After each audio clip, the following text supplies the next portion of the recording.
Hi, I'm Chelsea. I'm a birth and postpartum doula, and I'm a mom of 2.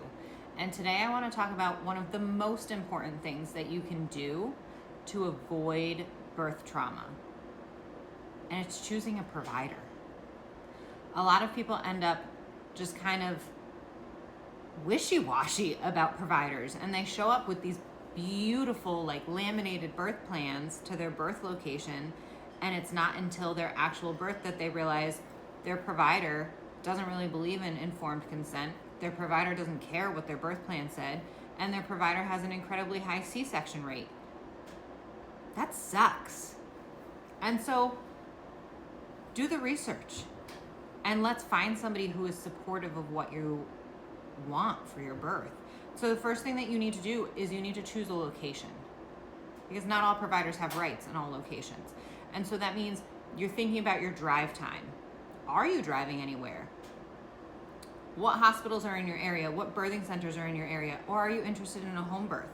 And if you're going to a hospital or a birthing center, what are their C-section rates? Usually you can find them on Google. What medications are available? Are you interested in an epidural? Are you interested in using nitrous? What are you interested in terms of pain management? Do they have water available in the form of a shower or a tub? And if they do have a tub, are there tubs available for use? Because there is a number of hospitals that stopped using birthing tubs after COVID, and those tubs are just sitting abandoned. And then, do you know what the rooms look like? Because there's one local hospital to me that's a very popular birth space, and you either get a big, beautiful room with a gorgeous bathroom and a huge brand new tub, or you get a little tiny closet, and it's like a roll of the dice of which room you end up in. Does that feel okay to you?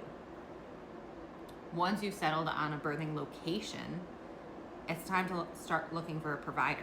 And this is where talking to friends can be helpful.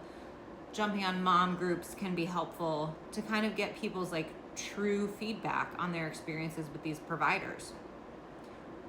Most of the practices in the area that I work in are rotating practices. And so that means that it's a team of providers. For the most part, you are going to rotate through those providers throughout your pregnancy. And then whoever is on call, that will be who is attending your labor and delivery. Are you interested in midwifery care at all? Because that is going to narrow down your list of practices that you're looking for. And then once you do have your practices narrowed down, it's okay to schedule more than one appointment. Check them out. See what insurance covers. Go and have a meeting with them. Ask them what the percentage of their patients is that are induced first going into spontaneous labor. Ask them what happens if I admit to the hospital and then my labor slows down or stalls. Ask them about what happens if you say no. If I say no to something, what is support going to look like? Pay attention to their language. Are they speaking to you in a collaborative fashion? Are they talking about teamwork? Are they talking about doing it together? Are they talking about let's go through the options? Or are they kind of telling you what the policies are and what the allowances are and what usually happens with birth people?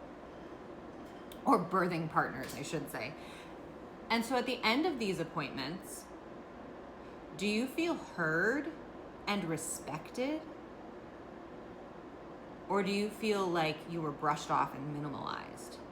Do you feel like your questions were welcomed and that you had a good and open conversation? Or do you feel like your questions were just tolerated? Because that makes a big difference, and it's important. This is an important experience in your life, and you want somebody in your corner.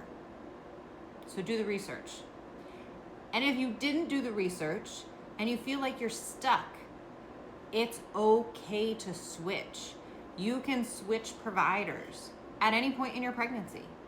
It's okay to switch. That's all.